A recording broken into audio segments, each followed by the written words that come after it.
सभी साथियों को, सभी दर्शकों को मेरा जय भीम। आज एक बार फिर हम हाजिर हैं एक नई वीडियो के साथ। हमारे चैनल का नाम है, जैसा कि सभी जानते हैं, द कांशीराम ऑफिशियल।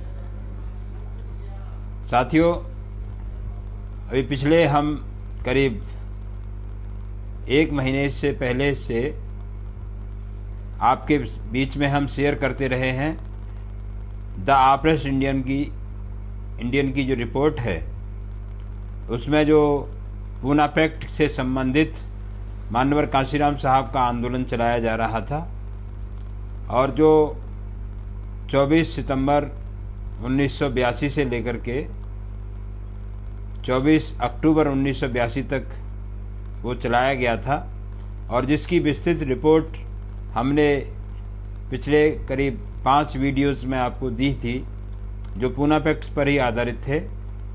और आज के वीडियो में ख़ास बात यह है कि मानवर कांशीराम साहब का ये द ऑपरेस इंडियन का इशू है नवंबर 1982 का। और नवंबर 1982 के इशू में मानवर कांशीराम साहब के द्वारा एक एडिटोरियल दिया गया था ऑपरेस इंडियन का, जो नवंबर 1982 का जो इशू है, उसमें ये एडिटोरियल लिखा हुआ है, जिसका मैं फ़ोटोग्राफ आपको दिखा रहा हूँ, जिसका टाइटल है डिनोंसिएशन ओवर व्हाट नेक्स्ट। यानी ये आप देख रहे होंगे, ये इसका टाइटल दिया गया है। तो इसके संबंध में आज आपसे हम चर्चा करने वाले हैं कि इसमें मानवर कांशीराम साहब के द्वारा क्या बातें बताई गई थी।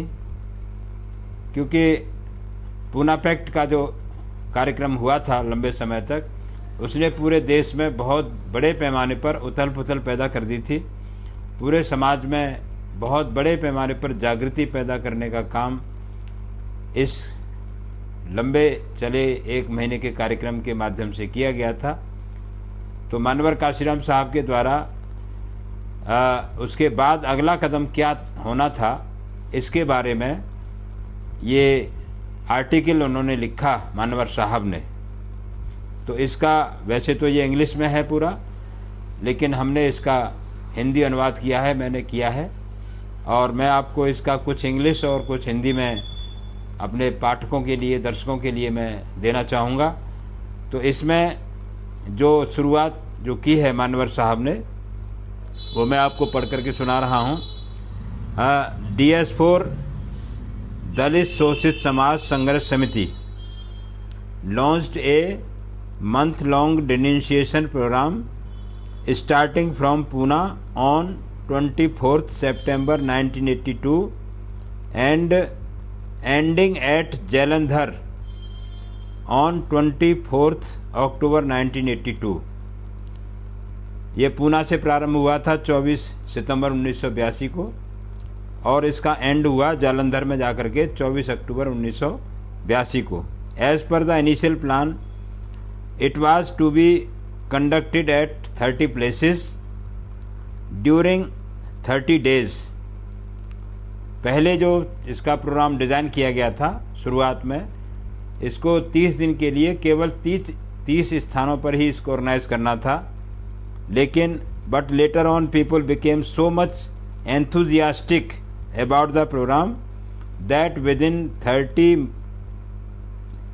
days more 30 places were added to the initial plan। यानी पहले 30 डेज में होना था, लेकिन 30 जगह पर ही होना था। लेकिन इसमें इतना उत्साह दिखाया लोगों ने कि इसको 30 और स्थान को जोड़ने का काम बाद में किया गया। The details of the denunciation program had been appearing in our publications from time to time। जो भी कार्यक्रम हुए उनकी रिपोर्ट हमारे प्रकाशनों में समय समय पर दी जाती रही है। और आगे लिखते हैं मानवर साहब, last 2 issues of the oppress Indian were full with the details and this issue will carry the rest. इससे पहले के जो, क्योंकि ये खास कार्यक्रम था, खास आंदोलन था, तो मानवर साहब ने लिखा है इसमें कि इससे पहले के जो 2 इश्यू हैं द ऑपरेशन इंडियन के, वो पूरा का पूरा इसको समर्पित था पूना पैक्ट प्रोग्राम पर, और जो बाकी रह गई है रिपोर्ट वो ये जो करंट इश्यू है नवंबर 1982 का, इसमें दी जा रही है। आगे बहुत इम्पोर्टेंट बात लिखते हुए वो कहते हैं, there had been many hurdles during the month long program. इसमें बहुत बाधाएं आई।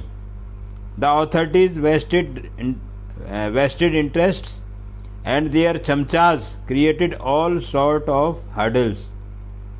यानी अधिकारी कहिए या निहित स्वार्थ कहिए और उनके चमचे, उन्होंने हर तरह की बाधाएं पैदा करने का काम किया। But in spite of all these hurdles and program conducted successfully. सारी बाधाओं के बावजूद कार्यक्रम सफलतापूर्वक संपन्न हुए। There had been many provocations in to disturb the program. भड़काने वाली बहुत सारी बातें भी की गईं। In fact the program started at Poona with a massive dose of provocation. उकसाने का काम तो पूना में ही सामने आया था, और इसके बाद में नागपुर में भी इस तरह की कार्रवाई की गई। Nagpur was not lag behind in the matter of provocations. यानी इस कार्यक्रम को रोकने के लिए विरोधियों के द्वारा हर तरीके का हथकंडे अपनाए गए। But in spite of all this the programme could be concluded peacefully. The successful and peaceful conduct of the denunciation program has encouraged the leading functionaries of DS4 and discouraged the adversaries of DS4 and its authorities। कार्यक्रमों की सफलता से DS4 और इसके जो हमारे कार्यकर्ता हैं, जो उच्च स्तरीय कार्यकर्ता हैं, वो बहुत उत्साहित हैं, और दूसरी ओर जो हमारे विरोधी हैं वो एकदम से वो निरुत्साहित हुए हैं, उनका मोरल डाउन हुआ है। After banning the function of Poona and Nagpur the authorities must have learned a big lesson.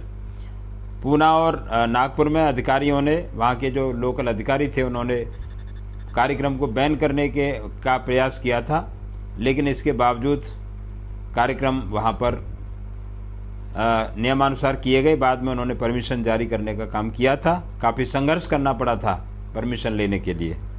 Besides the all-round and almost everywhere success of the program, a special mention must be made of Agra and Jalandhar.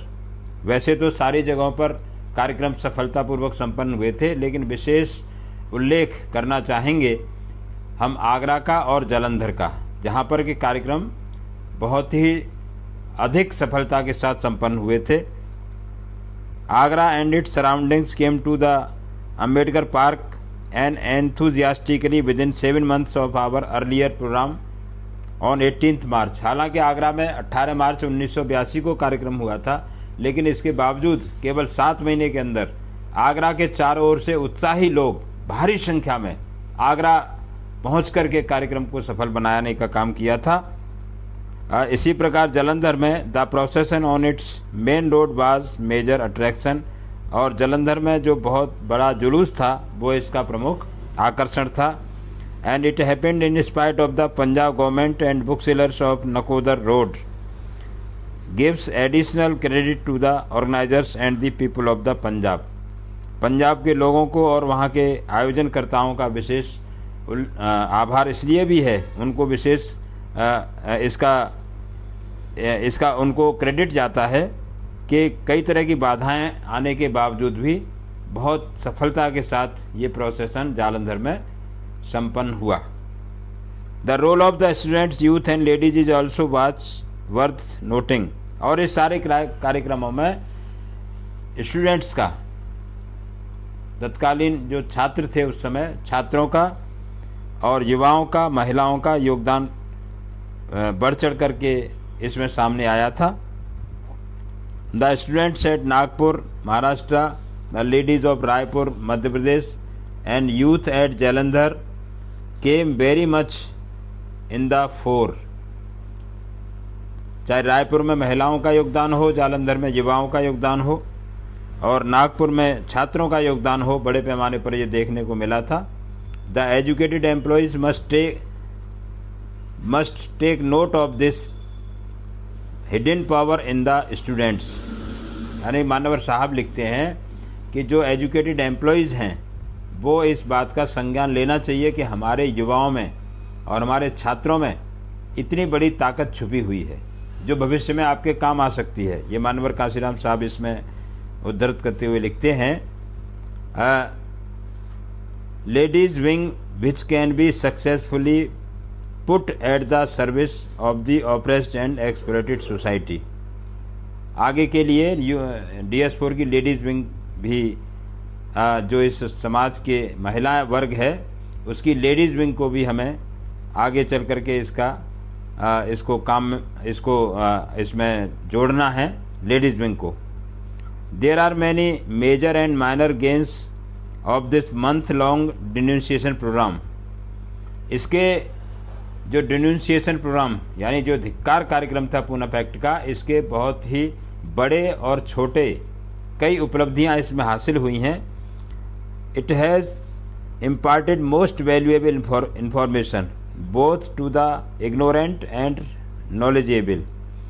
सबसे बड़ा इसमें उपलब्धि हमको बहुत सारे मूल्यवान सूचनाएं इसमें प्राप्त हुई हैं, चाहे हम उन लोगों को भी हुई हैं जो पहले से अनभिज्ञ थे, अनजान थे, और जिनको पहले से जानकारी थी उनको भी नई जानकारियां उनके संज्ञान में आई हैं इस कार्यक्रम के माध्यम से.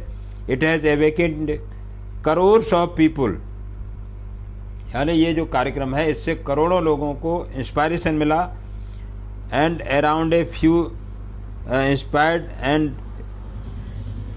Aroused a few lakh people. और इससे नए कार्यकर्ता हमारे सामने आए, नए कार्यकर्ता पैदा हुए. इस कार्यक्रम के माध्यम से अनेकों कार्यकर्ता हमारे सामने आए. And all this has been almost uniformly all over India. और ये सारे देश में हमें देखने को मिला. Thus preparing them equally for future actions. The programme had much propaganda value and many seeding effects. इसके बहुत बड़े परिणाम अच्छे देखने को मिले और वो सारे भारत में देखने को मिले, जिससे कि हमारा जो भविष्य का प्लान है उसको लागू करने में हमको आसानी रहेगी. अब आगे लिखते हैं व्हाट नेक्स्ट, यानी अगला कदम क्या. डिनोन्सिएशन हो गया, अगला कदम हमारा क्या होना चाहिए, इसके बारे में मानवर काशीराम साहब जो इसमें लिखते हैं द ऑप्रेस्ड इंडियन में आर्टिकल में. The denunciation of the Poona pact might prove to be meaningless if future remedial measures are not taken. क्योंकि पूना पैक्ट का धिक्कार तो हमने कर लिया, but it will be meaningless. लेकिन ये अर्थहीन हो जाएगा अगर हमने इसके लिए कोई सुधारात्मक उपाय फ्यूचर के लिए नहीं किए. Rightly the DS4 has taken the responsibility for taking further remedial measures. यानी उचित रूप से DS4 ने सुधारात्मक उपाय उठाने का जिम्मा अपने पर लिया है.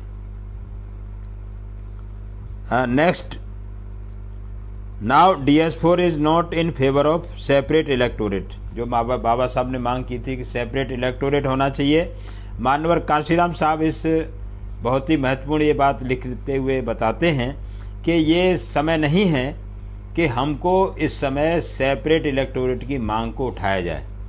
हमारे बहुत सारे साथी कभी कभी इस बात पे सवाल उठता है कि सेपरेट इलेक्टोरेट दोबारा से मांग की जाए, जो उस समय महात्मा गांधी ने छीन लिया था. और आज के दौर में कई बार हमको सुनने को मिलता है कि आज हमको इसके लिए एक आंदोलन चलाना चाहिए कि सेपरेट इलेक्टोरेट जो छीना गया था वो आज दोबारा से हमें मिलना चाहिए. लेकिन मान्यवर काशीराम साहब ने अपने इसमें लेख में लिखा है कि now DS4 is not in favour of separate electorate. यानी अब DS4 इसके सेपरेट इलेक्टोरेट के यानी पृथक निर्वाचन क्षेत्र के पक्ष में इस समय के हालातों में जो हालात बदल गए 1932 से लेकर के 1982 तक 50 साल में काफ़ी हालात बदले हैं, तो इस समय हमें सेपरेट इलेक्टोरेट की ज़रूरत नहीं है। It has decided to make common cause with other oppressed and exploited Indians who put together constitute a massive majority in the democratic setup of India। यानी अब ये निश्चय किया गया है कि जो दूसरे जिनका शोषण किया गया है, शोषण जिनका किया गया है, जो दूसरी कास्ट हैं, जो दूसरे भारतीय हैं, उन सबको एक प्लेटफार्म पे आकर के और प्रजातांत्रिक ढंग से उनको एक उनकी मेजॉरिटी बनती है। जितने सारे जिनका शोषण हुआ है, अगर वो एक प्लेटफार्म पे आते हैं तो वो एक मेजॉरिटी बनती है। तो उसको आगे के लिए हमें उस मेजॉरिटी से कैसे हम अपने आंदोलन को आगे बढ़ाएं, ये आज का हमारा विषय है। आज के समय में जो मानवर काशीराम साहब लिख रहे हैं कि सेपरेट इलेक्टोरेट की आवश्यकता इस समय नहीं है। तो क्या आगे मानवर साहब ने लिखा है कि the DS4 will take the following 4 types of measures. अब आगे के वाले समय में DS4 ने ये निम्नलिखित 4 तरह के एक्शन लेने का निर्णय लिया है। वो कौन से 4 एक्शन हैं? उसमें लिखा है नंबर 1 पर, नंबर फर्स्ट इमीडिएट, जो तत्काल कौन सा कार्रवाई होनी है, तत्काल में इमीडिएट में लिखा है सोशल एक्शन। सेकंड नंबर पर है शॉर्ट टर्म, शॉर्ट टर्म उसमें क्या है, लिमिटेड पॉलिटिकल एक्शन यानी सीमित राजनीतिक कार्रवाई, ये दूसरा मेजर हो गया। और थर्ड मेजर है लॉन्ग टर्म। लॉन्ग टर्म के लिए क्या करना है हमको, फुल फ्लैश्ड पॉलिटिकल एक्शन, यानी पूरे तरीके से राजनीतिक कार्यवाही के लिए हमें आगे आना पड़ेगा। ये हमारा थर्ड मेजर होगा। ये मानवर काशीराम साहब ने आगे के कार्यक्रम को चॉक आउट करते हुए कि भविष्य में हमें क्या करना है, ये भूमिका हमको पहले ही समझनी पड़ेगी। तो थर्ड मेजर पर उन्होंने लिखा था, जिसके बारे में लोग कहते हैं कि अचानक हो गया था ये पॉलिटिकल पार्टी बनाना, बहुजन समाज पार्टी 1984 में बहुत से लोग क्रिटिसाइज करते हैं। लेकिन मान्यवर काशीराम साहब ने ये 1982 में जो अपना ये डिटेल दिया है, इसमें ये थर्ड नंबर पर लिखा था कि फुल फ्लैश पॉलिटिकल एक्शन। और उसके बाद भी it is not the end, उसके बाद तो फोर्थ नंबर पर उन्होंने लिखा है ड्यूरेबल। ड्यूरेबल क्या, हमको परमानेंट सॉल्यूशन चाहिए, समाधान चाहिए सारी समस्याओं का। और वो कौन सा समाधान होगा, वो होगा cultural change and cultural control. यानी इस देश की जो सांस्कृतिक व्यवस्था है, संस्कृति है, उसको हमें परिवर्तन करना है और उसका नियंत्रण भी अपने हाथ में लेना है। ये हमारा ड्यूरेबल सॉल्यूशन होगा। तो मैं दोबारा रिपीट करना चाहूँगा कि चारों जो एक्शन हैं पाठकों के लिए, हमारे दर्शकों के लिए, इमीडिएट नंबर 1 पर इमीडिएट यानी सोशल एक्शन, सामाजिक कार्यवाही करनी है। और दूसरे नंबर पर short term limited political action करना है। तीसरे नंबर पर लॉन्ग टर्म में हम करेंगे फुल फ्लैश्ड पॉलिटिकल एक्शन। और लंबे समय के लिए यानी ड्यूरेबल, उसका नाम दिया है cultural change and cultural control. तो ये समझना बहुत ज़रूरी है कि मानवर काशीराम साहब के दिमाग में क्या था और कैसे अपने मिशन और विज़न को वो पूरा करना चाहते थे, ये इसमें बिल्कुल स्पष्ट रूप से लिखा गया है।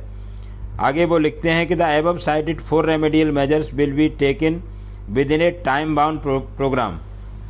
ऊपर दिए गए चारों तरीके समय के हिसाब से लागू किए जाएंगे।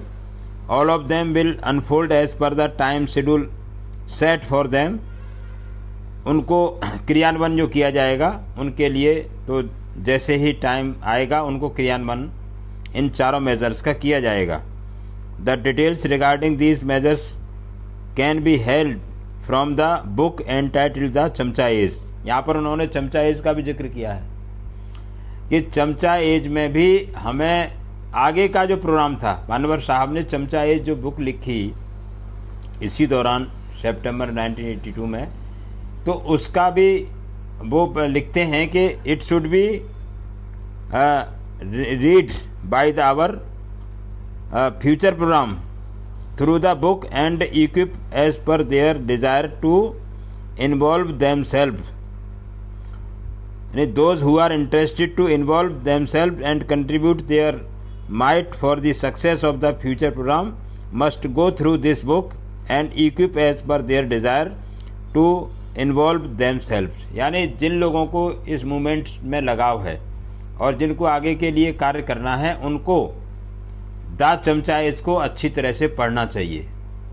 द चमचा एज में जो भी फ्यूचर में मानवर साहब को जो प्रोग्राम आयोजित करने थे और जिस तरीके से मिशन मूवमेंट को आगे बढ़ाना था, चाहे वो राजनीतिक कार्रवाई के जरिए बढ़ाना था या कल्चरल चेंज के जरिए आगे बढ़ाना था, ये सारी बातें द चमचा एज में डिटेल में लिखी गई हैं।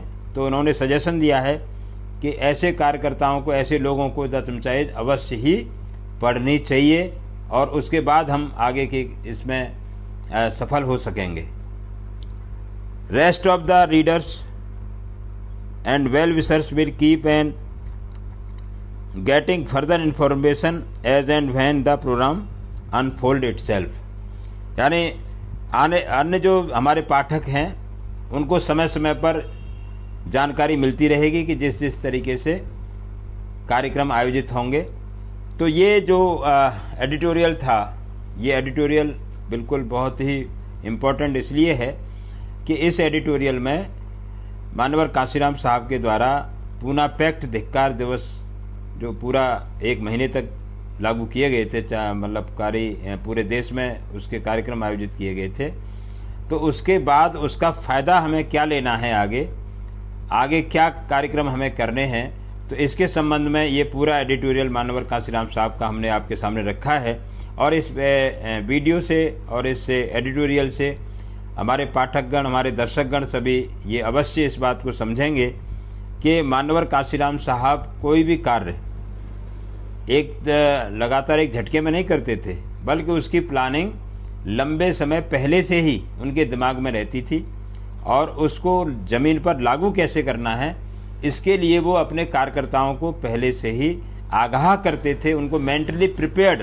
क्योंकि जब तक कार्यकर्ता किसी काम के लिए मेंटली प्रिपेयर्ड नहीं होगा, क्योंकि काम तो ज़मीन पर लोगों को करना है, कार्यकर्ताओं को करना है। मानवर कांशीराम साहब ने तो एक थॉट दे दिया और उसको ज़मीन पर उतारने का काम तो कार्यकर्ताओं को करना होता था। तो इसके लिए कार्यकर्ताओं को मेंटली प्रिपेयर्ड करने का काम मानवर कांशीराम साहब कई साल पहले से ही कर दिया करते थे कि आगे हमारा कार्यक्रम किस तरीके से हम करेंगे। तो ये हमारा जो आज का वीडियो है, ये वीडियो आज के संदर्भ में भी हमें इसको देखना चाहिए कि हमें एक विजनरी के रूप में कि आगे भविष्य में क्या समस्याएं आएंगी, किस तरह के कार्यक्रम होने चाहिए और उनका क्या समाधान है। ये जो भी वर्कर हैं या जो भी समाज के प्रति चिंतित रहते हैं और जो भी वास्तव में कुछ करना चाहते हैं, उनको ये बातें जानना समझना बहुत ज़्यादा ज़रूरी हो जाता है। तो ये वीडियो हमने इस परिप्रेक्ष्य में आपके सामने रखा है और आशा है ये आपको काफ़ी इन्फॉर्मेशन ये पसंद आएगी और इसको आगे इस वीडियो को ज़्यादा से ज़्यादा आप शेयर करेंगे। और एक बार फिर से मैं आपसे निवेदन करते हुए कि हमारा ये YouTube चैनल है, ये मानवर कांशीराम साहब के जो प्रामाणिक लेख हैं, जो आज की भी जानकारी है, द ऑप्रेस्ड इंडियन का जो अंक है नवंबर 1982 का, ये उसके माध्यम से आपको दी गई है। तो इसको आप ज़्यादा से ज़्यादा शेयर करें और YouTube चैनल जो हमारा द कांशीराम ऑफिशियल, इसको अधिक से कृपया इसको सब्सक्राइब करना न भूलें। बहुत बहुत धन्यवाद। जय भीम, जय भारत।